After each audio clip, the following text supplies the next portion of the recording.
Hello, and welcome. This is something that has been asked for me quite a few times, that there should be something on PokerTracker as well. Callan did a great coaching on Hold'em Manager 2 to kind of get a primer on how can you use it, how do you use it efficiently, and this is going to be kind of like ask me anything on PT4 type of coaching. And I'm going to start with using about half an hour of going through the basics. Like, okay, now you have taken PT4 for a spin, that how you are going to make it all work. And basically, when you first time start out PT4, it will ask you for to create a database. So there is going to be a setup assistant, and it's going to guide you through configuring the sites it sees that you have installed on your computer. Generally, it's just going to be pressing next and getting everything to work. You can also convert Hold'em Manager databases, but that's something that I don't generally recommend. I generally recommend that if you are starting out with PT4 and you are coming from Hold'em Manager 1 or Hold'em Manager 2, that you are bringing your hand histories over to the new software and making the new software import the hands again. I have just seen that a few times that there are weird problems with the import, and generally when you create the database from scratch, it usually works a bit better. Good evening to Eject Me and Eki72. So when you have installed it the first time, you are going to get to this kind of a screen, and generally there is not a lot going on the PT4 community, so I have taken the checkbox away from open community when PokerTracker starts, and I'm having quite an old version. I'm kind of like the old school guy that I don't like to update anything if I can't see the benefit and if everything works. If everything works, I don't want to update it to, because if everything works, then trying to upgrade it might result in the situation where everything doesn't work. And basically, there are three options when you are going to display poker screen. There are going to be pretty much three options. And you can see in here that I'm having this PT4 coaching. I thought that I did a $50 to 5K challenge in 2 weeks a few years ago. And I thought that, well, that's going to be a database of interesting hands. There is something like 200,000 hands. So it should be a similar sized database to most of your databases. There are mostly just MTT sit and goes, so should be interesting to look through to get some stats. In sit and goes, or in one table sit and goes, there's always so much ICM, so you can't do all the cool stuff that you can generally do with PT4. And in here, we can see that there are basically three different modes here. You can get hands while playing. When you press this, we can then see on this view import status that it opens every auto import for every site that it finds on my computer that has been configured. And this is usually what you want to do. You start PT4, when you start playing, press start getting hands and let it do its work. And usually I like to see the status window, and what's useful for some is going to be the view today's hands. And you can see the hand summary from today, what happened, tournaments and cash games. So always when you see this T, you are in tournament mode. When you see dollars, you are in cash game mode. And one thing that's useful if you are converting or you have just bought PT4 is to get hands from disk. You can select files that you can get, like we have the PT4 coaching here, that you can select multiple files. You can either select one file or you can select multiple files, and then it will start importing the hands from the disk. And in this case, if we are looking at the import status, it saw that all the hands are duplicates, so it doesn't import them.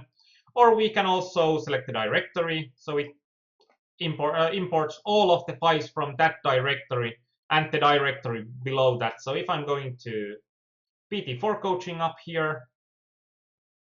It should import all of the hands under these folders. So we can select this, or then we can go to more detail and import just one. And we can see that there are just duplicates here. So now we are getting hands in PT4. And what's usually needed for PT4 to work? You need to have poker sites. And you need to have your poker sites running in English. If you don't have your poker sites running in English, you are going to get into trouble. So install all of your poker sites in English. If you have an option to get hand histories in English, always get them in English.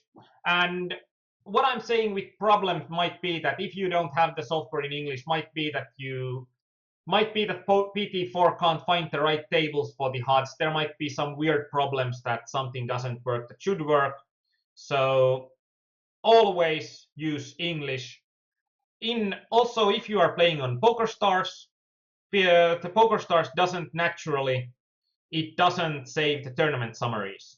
So when you install PokerStars, you always want to get also the tournament summaries, since then you can get a bit more detailed information and the ICM calculations will work more reliably if you are getting also the tournament summaries. And you can save the tournament summaries. I have the PT4 here. So it's going to be like settings, playing history, tournament summaries, and where to save. Save my tournament summaries, keep tournament summaries for 300 days. Works great. All right. And when you have saved your hands, there will be a situation that, what about the hand history files if I want to import them into another computer or something like that? When you are stopping your import, it transfers the files to a storage folder. If you are looking to configure, like preferences, there is an option on move processed files too. And you can separate by site, separate by date. This is something that I generally suggest that you separate them by, so then it will be easy to find the certain hand histories. I don't recommend mixing different sites together since they might work with different software in different ways. So always have one site in one folder. And also, if you are interested in where are the hands after that, the file open user data folder, it brings you up to the PT4 folder. In here there's processed, and for example there's PokerStars, and I can see like my latest day of games. I can see it here. Here what has happened on my latest day of games. And it's about the date that you end the import on. So like when I have ended my import on 13th, so 13th, Friday the 13th, then I'm having it here on the Friday. And of course my coachings are in the idea that you can ask anything, and Eject.me has asked me some questions on a forum thread that we are going to go through later on. Actually, one thing to add here, if you are having a really old computer and you are having problems with the import speed, one thing that you can do to speed up the imports is going to be that you are not taking the X checkbox out of this detection during play. So if this detection during play is on, it will run another thread to just calculate the EVs for the tournaments. And it might take quite a lot of processing power. So if you are removing this checkbox, it will make it a bit easier for your computer to do. So, okay. Now we have PT4 working. What do we do with it? Basically, for PT4, there are two different things that are going to be great for your game. First of all, there is a HUD. HUD stands for heads-up display, so it's going to be that you can see information on your game tables. some additional information. It can be pretty much anything with PT4. If you don't have the stat already, you can create your own stats. And with PT4, we can start by creating a HUD. And we can create a HUD by HUD, edit HUD profiles, and let's create the HUD from scratch. I'm going to create the HUD that I would recommend to a new player. So let's actually create a completely new profile. It's a tournament HUD, and this is basic player. So now we need to do every single HUD box here ourselves. I can actually share this HUD later on. And actually to make it easier, let's copy the default HUD.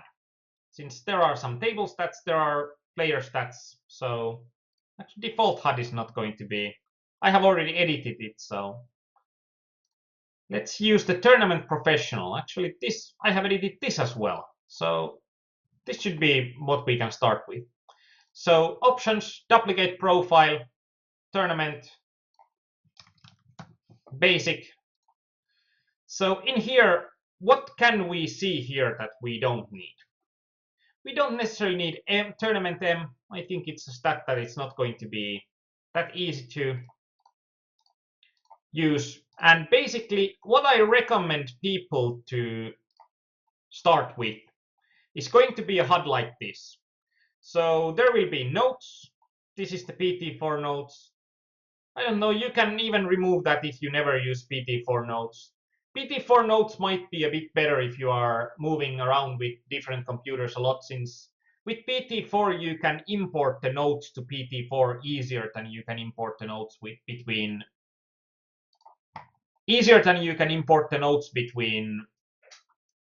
for example, different PokerStars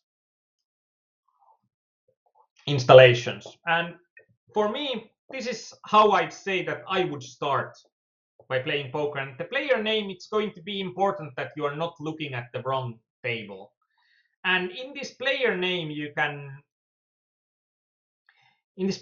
I think that there is going to be an option in how it's going to be abbreviated. Nope. But basically, you can see the 5 first letters on a player name. Usually that's going to be enough to know that the HUD is in the right place. And we are also having hands abbreviated here, and that means that we are having the amount of hands that we have played. This is really important, since with the hands we have played, it's going to be on, with the hands we have played, it's going to mark on how well our HUD works. So basically, it's going to tell us what's going to be our sample size for a certain stat. And basically, why I recommend starting with VPIP and PFR, those are going to be stats that are going to be the stats that are quickest to be usable. They are triggering almost every hand, and VPIP means voluntarily put in pot. So it's going to trigger every time you are putting money in the pot. And if you want text in your HUD to signify where your HUD is, that's actually something that I recommend. It's in here in the item properties in the prefix section. Like we can see here, if I edit this, it's going to change. So voluntarily put in pot means that every time you are voluntarily put more money in the pot. So it's always that you are pressing either call or raise, it's going to be a VPIP event. And every time you fold, it's going to be a VPIP fail. And every time that you are on the big blind and everybody limps to you, that's the only time that VPIP doesn't get triggered if you don't raise in that spot.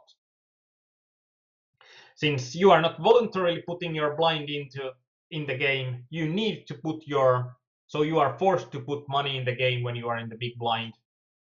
That's not voluntary, so that's not calculated here. And PFR means pre-flop raise. So pre-flop raise means that every time you are pressing the bet or raise button pre-flop.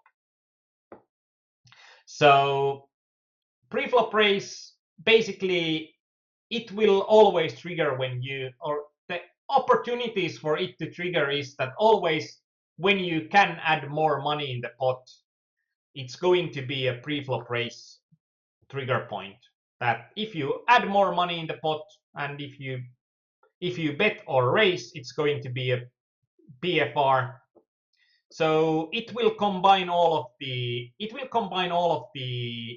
three bets, and it will combine all of the races in general. So it's not going to be the most pure of stats, but it triggers a lot, and it will help you to manage to it will help you to start looking at what kind of an opponent you are facing.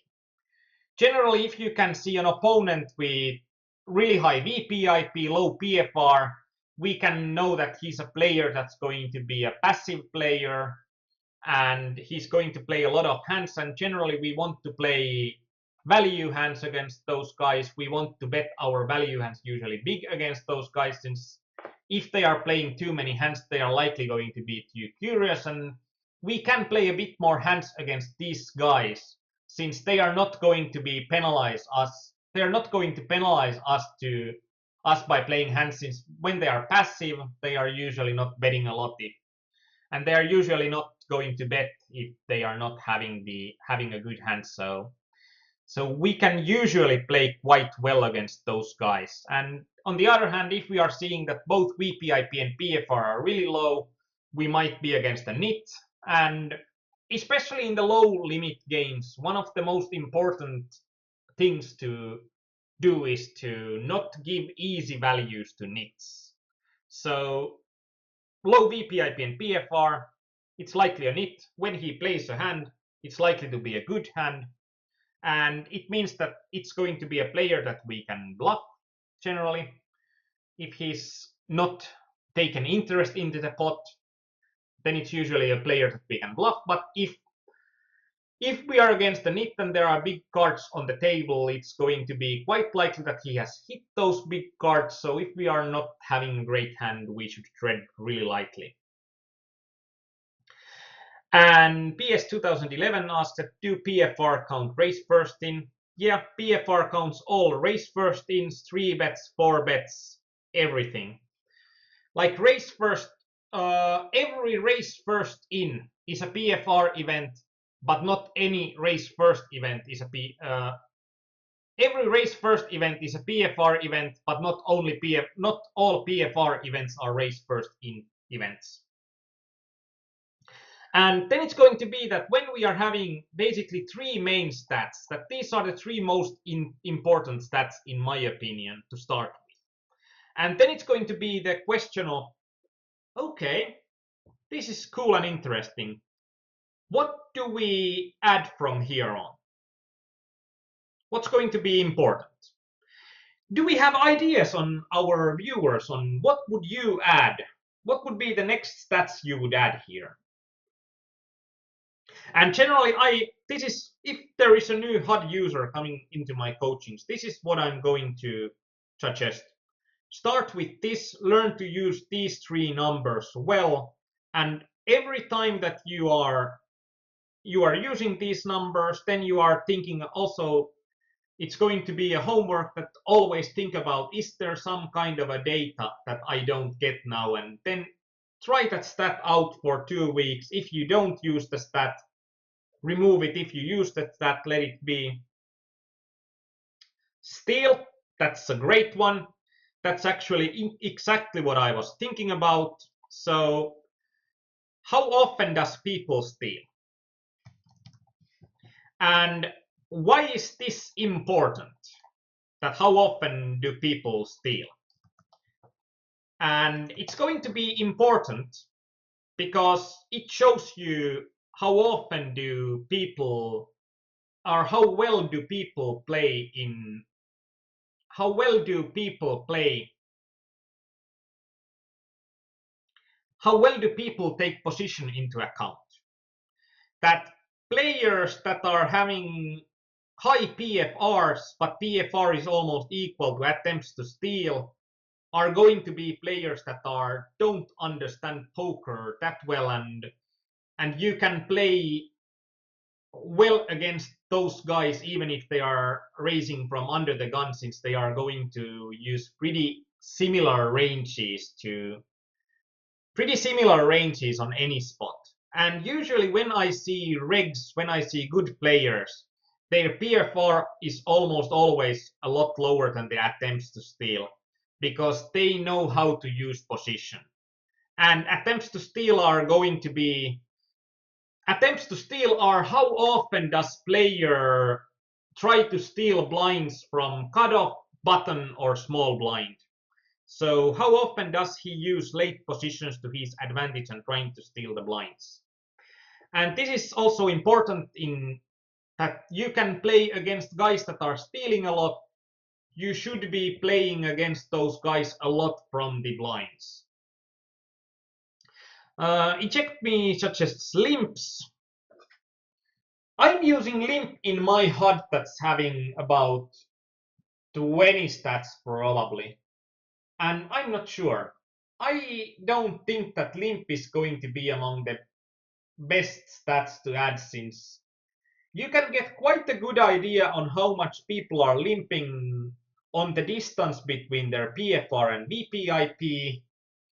And like if guy has a VPIP of 30 and PFR of 10, it's likely that his limp range is going to be around 20%. So I think that it's a useful stat, but it also requires quite a lot of sample size. And well, it's going to be a good stat because it's going to make you find out what your find out the weakest opponents, since I think that the weakest opponents, one of the mistakes that the weakest opponents in the tables are doing is that they are limping too much. Ek is having a good idea on BBs or anti-adjusted big blinds. That's going to be actually a good idea. That's going to be additional information that doesn't give you any information on how the player is playing, but it saves you a mental calculation. I think we have this tournament adjusted big blinds.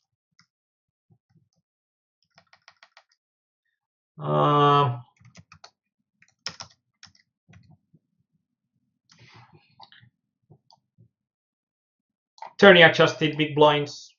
This is something that should be found on our forum thread. We have a forum thread in the insiders section on custom PT4 stats. So, and this is like ABB, not the company, but the adjusted big blinds. This is something that's useful. And PS 2011 says that limp fold is better.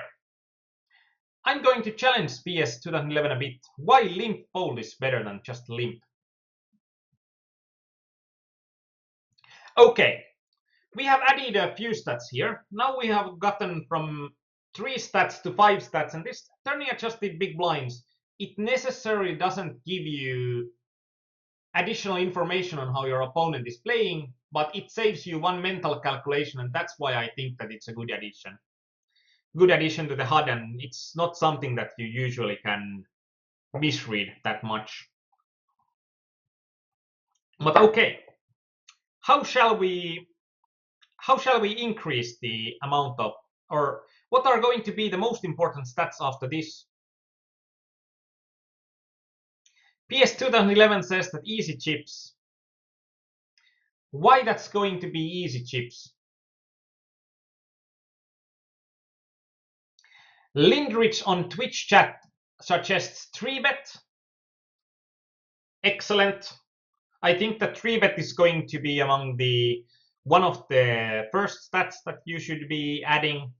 And 3-bet means when a player is facing a raised pot and he's having an opportunity to re-raise, how often does he utilize that opportunity to re-raise?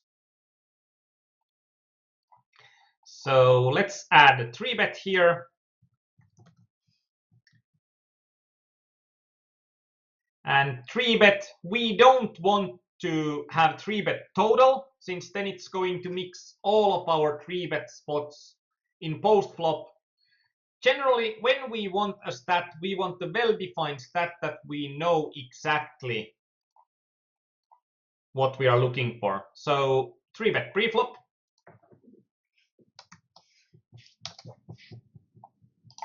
So now we have 3-bet pre-flop here. And that's going to be great, since then you can know like how your opponents are reacting usually against raises. And against a guy that will 3-bet a lot, and especially if you are facing a guy that's 3-betting a lot and you are facing an opponent, if you're facing an opponent that 3-bets a lot, and we are having something like 15 big blinds, and then we should adjust our own game, that we are shrinking our range of min-raise folds if we are expecting a lot of 3-bets.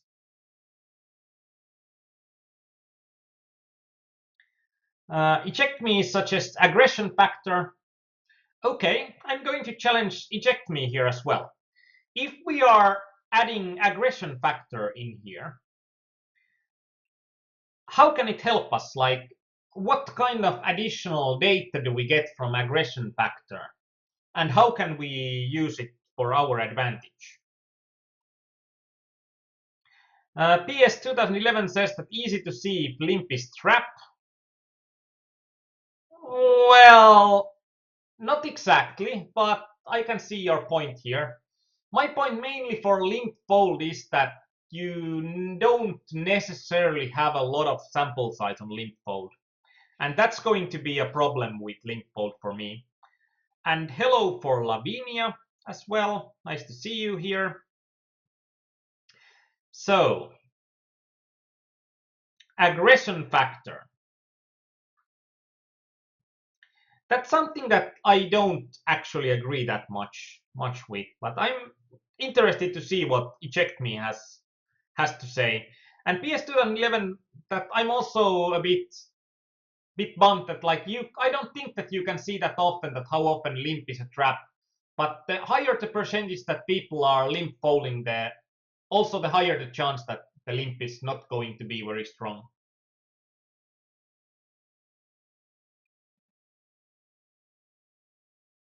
Eject me says that checking post flop to induce. Could you explain a bit in a bit more detail? I still don't get it. Like, aggression factor is the amount of times a player chooses to raise or bet post flop compared to the times he has called.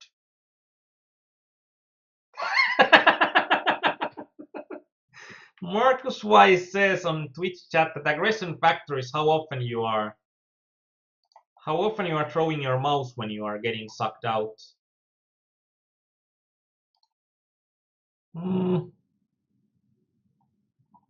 Okay, my Twitch chat wasn't on here, so Lingrid says that I have raised first in position from EP, MP, cutoff button, and small blind in one line, then fold to 3-bet from 10 positions on the next line.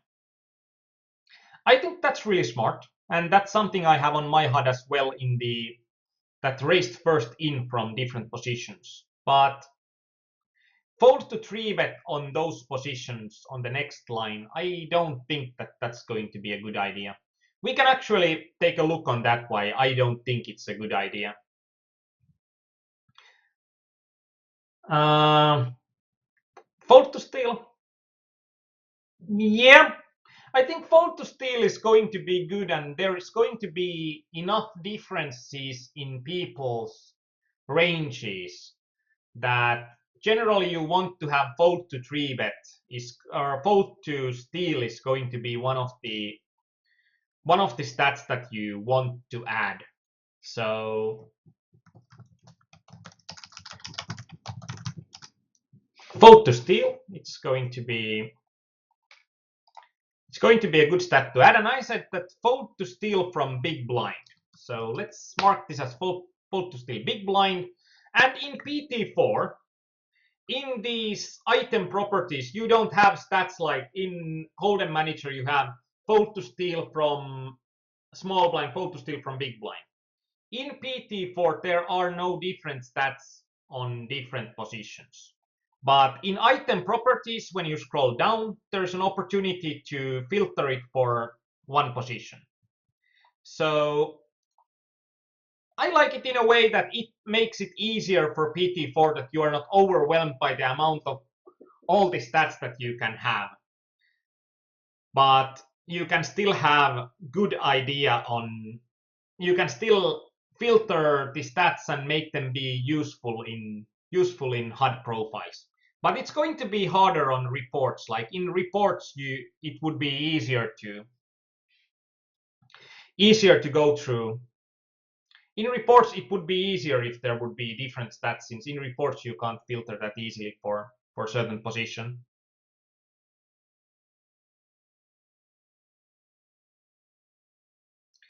Eject Me says that if he has like 4 aggression factor, I think he will make more bets post-flop if we check on him with our value hands.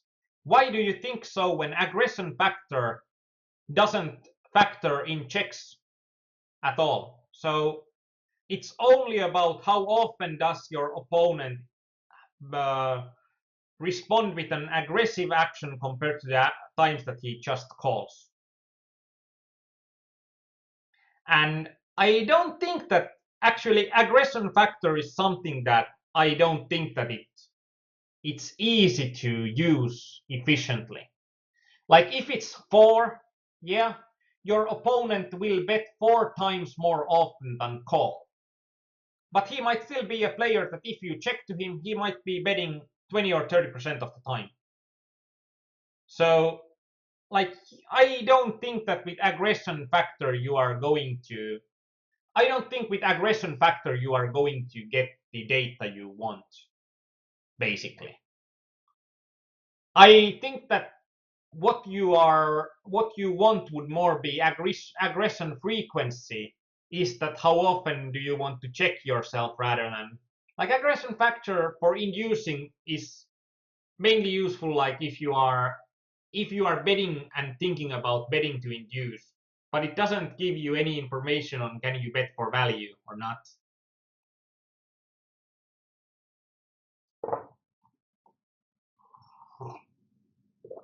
And they set a link on PT4. And if you are interested in PT4, please get it through our site. The more sales of PT4 coming through our site, the more of these kind of coachings that we are going deeper with PT4 you are going to get.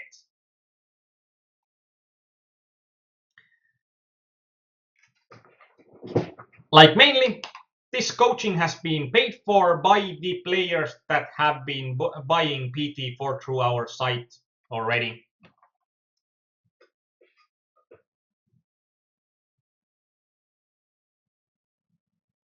Okay, good from Brah. Now I know who you are. Nice to meet you in Twitch as well. But okay, what can we add next? I think these are all, one thing that we can see in here, that these are all pre-flop stats. And why we are using pre-flop stats mainly in tournament poker is that we don't have that much post-flop. In tournament poker, I think that it's going to be useful for using mostly pre-flop stats, since so many of the pots are going to end in pre-flop, and the pre-flop stats are going to be stats that you are going to get the most sample size for.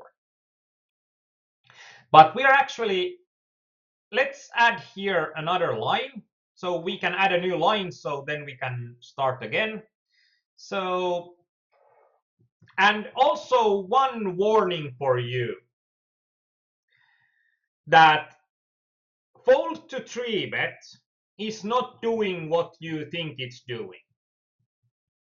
Fold to 3-bet in PT4 is, fold to 3-bet means that when you are facing a 3-bet, like if, let's say we are on a 6-max table, UTG bets, UTG bets middle position 3 bets. Generally, people are expecting that the fold to 3 bet will only trigger on the UTG player. But fold to 3 bet will trigger on cutoff, button, small blind, and big blind, since they are seeing a 3 bet before them. And the differences can be quite huge. We can just say that it can be 20 to 30% huge. And I have been playing with the wrong stat for like 3 or 4 months. And I had been completely maniacally 3-betting guys, since my 3-betting fold to 3-bet stats showed that, oh, these other guys are folding so much, so I'm going to print money by just aggressively 3-betting the guys. And let's say that it wasn't the most plusy way to go,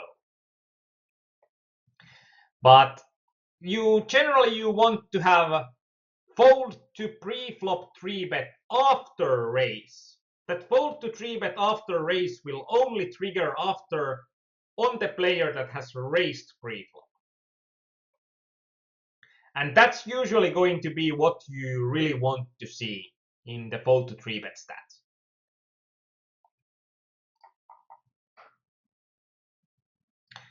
And I'm adding it here to, like, then we can see a bit on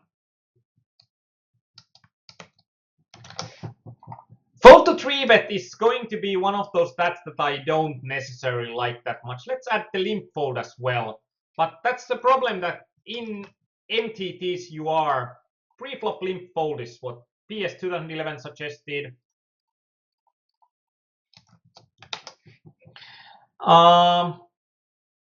Let's also have something like add statistic. Let's say the raise first in. And if you want to have multiple stats in here, you can add the same stat multiple times and just filter it differently.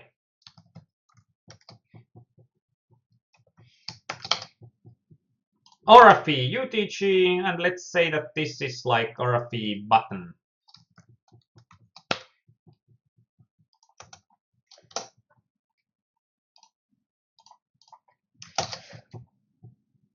So let's make this as the UTG. Raise first in, let's make this as a button.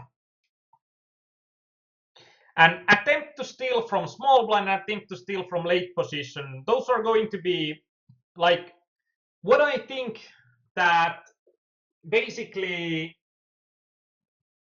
at some point you probably want to divide this attempt to steal. Like now it combines all of the cutoff, button, and small blinds in the same group. But there will be players that are having like 40% from any position, and then there will be players that are having like 25% from cutoff, 40% from small from button, and then are having like 60% from small blind. And they are both players that are having the steal as 40%, but how to play against those guys will be almost completely different, especially on the small blind and on the cutoff situations. But these are going to be some stats that we can. So what's going to be like when you are having these stats? What's going to be then the important thing to do? It's going to be to see that if these stats are going to be useful or not. So let's apply. This is tournament basic. Now this is not so basic anymore. There have been a lot of stats that have been added. But as I said, that I recommend starting with these stats, and the two first rows are going to be good examples. These are just going to be, let's actually add there some of the stats that are in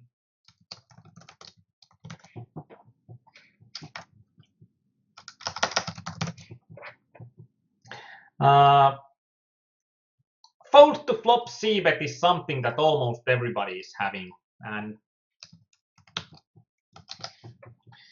and that's something that I have said before, that if someone is having fold to c-bet in his HUD in tournament poker, I generally think that they haven't been thinking about their HUD at all.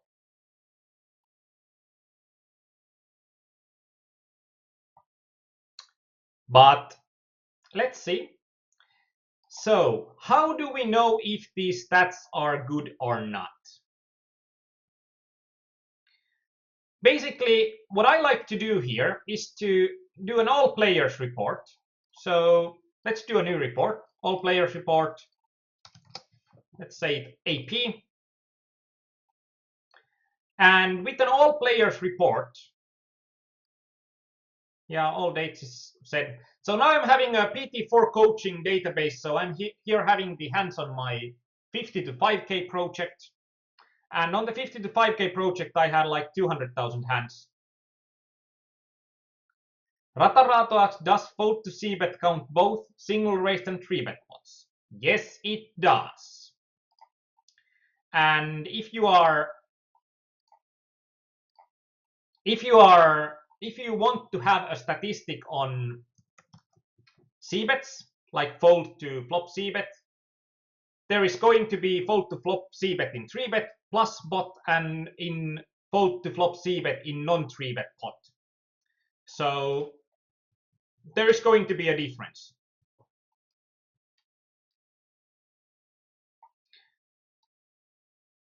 And I think that there are going to also be c-bets in position or out of position. Like in here, we can add also to the fold to flop c-bet, we can add here in position. There are two options for position, like on a certain position on the table or has position. And in PT4 and like in poker, there's two opportunities that you can be on the flop. You can be in position is awesome, or you can be out of position, which sucks. So in general, in position means that you are the last player to act on the flop. And in position is awesome because then you can get more information on your opponents, and usually the player in position is going to have more equity than the players that are not in position. But I don't tighten it up yet. So these are tournament poker hands. And now that we have our all players here, we can see here some of the opponents. Like when we are seeing our opponents here, we can see like what's going to be about the average amount of hands that we are having. Like first of all, if we are seeing that we are having an opponent like PT4 here, so let's start to mark a few of these guys down. Like PT4 is going to be one of the guys that we are marking down. Then when we are having 37,000 players, and let's take one guy as a reg. Let's say that Long or Iletti is going to be a reg. So let's get some ideas in here. That's about 500 hands.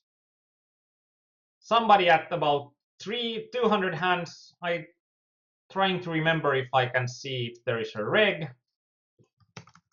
Sentin 7, I think, was a reg at those points. Then let's go down, and we can see in here, like we are having 37,000 players. You can see where my button in here is. We are not even in, like our 3,000 player that we are having, 3,000 most hands is going to be at around 100. So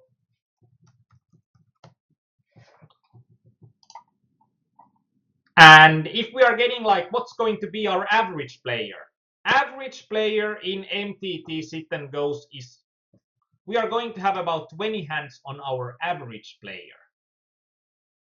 So let's take one of those. So, and of course that when we are playing more, we are going to play more than our fair share of games with these guys that we are having a lot of hands with. But okay, let's do a new report and let's see hand report. And why we are now doing a hand report is that, first of all, this is something that I recommend everybody to do. In the My Reports, do a custom report on hand report. Why is this hand report so important? It's because then you can actually, now I did it the stupid way around. So let's do a new hand report. So add common stats to report. Now we can get common stats. So, and why this is important to see, because this is the way in the custom report that where you can see your marked hands.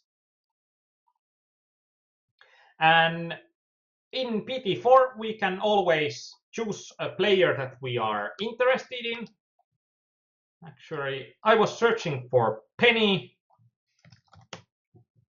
feeling like Leonard here.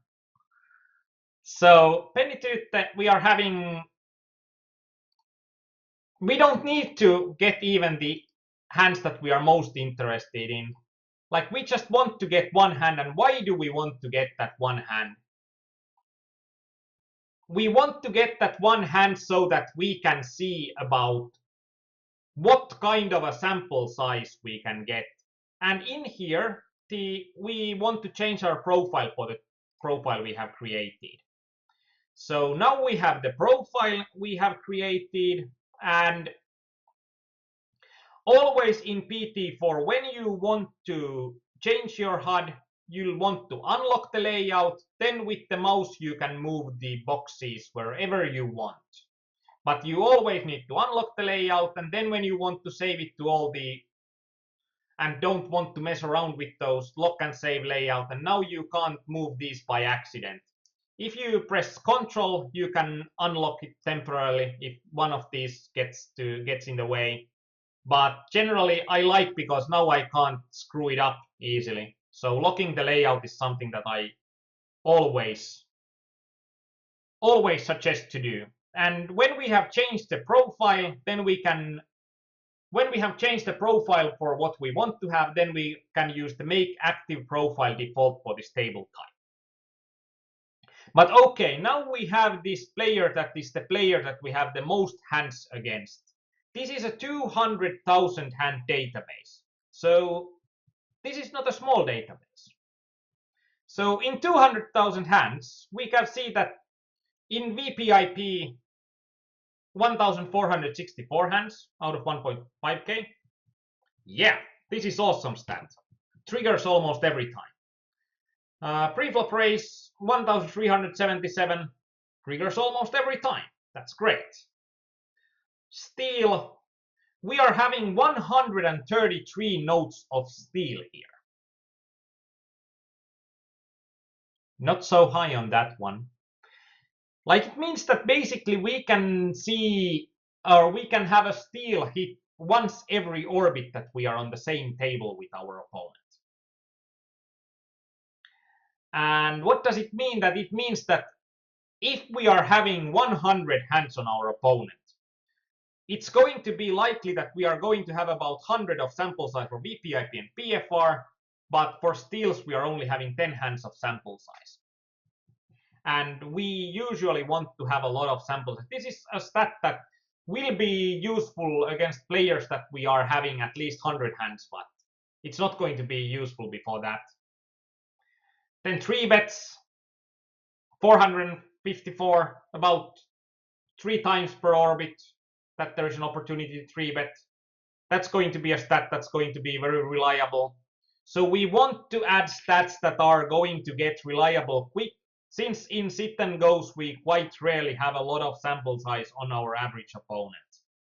In cash games, it will differ a bit on what kind of stats we want when we can have tens of thousands of hands on our opponents, and then we can add stats that are going to be different. Okay, how often does people fold to steal? In here, we can see that, oh, he's folding his big blind to steal, but we are only having 27 hands of sample size. Not nice. Twice in 100 hands we can get the sample on that. Not going to be the best ones. Will help against players that we are having at least 700 hands. Won't be much use for players that are not. Unfortunately, fold to big blind is one of the fold to steal is one of the most valuable stats as well. So that's generally something that you want to use in conjunction with other stats and trying to get some additional information. Okay, what about then fold to 3-bet? Like for 3-bet, we are getting 454 different. But what about fold to 3-bet after raise? We are only getting 29 hands. So this is also something that we are requiring for fold to 3-bet to be useful for us. We are requiring our opponent to have like at least 750 hands before it's useful at all.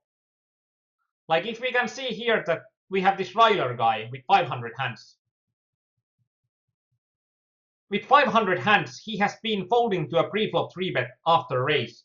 His like fold to 3-bet is 0, so we are like, yeah, now we are going to beat that guy to ground when we are having our great hand. So like he's never folding. He's such a loser in those spots. But then we are noticing like 0 out of 1 hands. It doesn't tell us anything.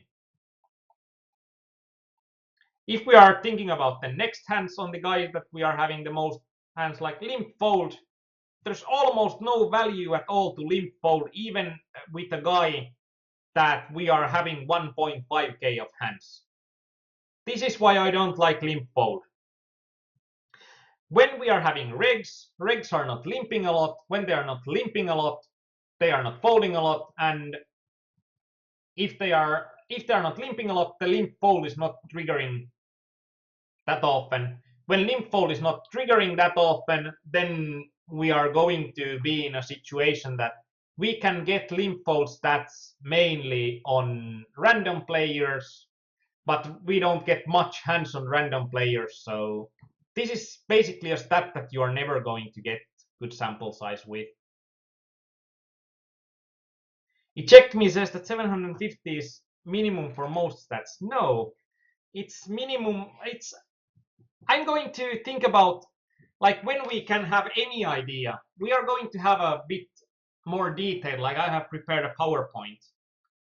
Since I'm an economist, so I'm always doing everything with PowerPoint. Yeah, don't forget the break. That's going to be just the 3 stats. Raise first in from UTG. It's a great stat. We can see that it triggers a lot.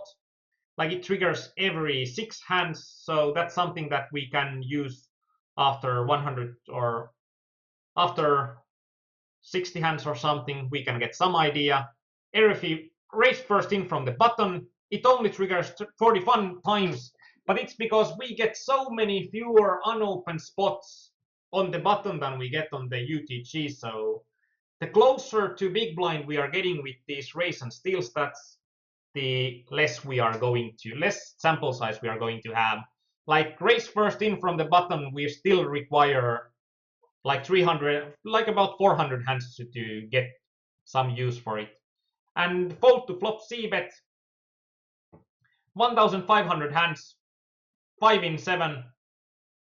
What do we do with this stat? We don't have sample size with it.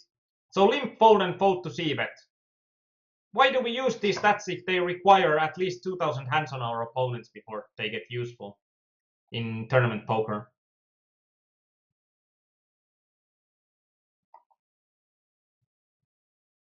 So let's take a break. We'll be back in 5 minutes.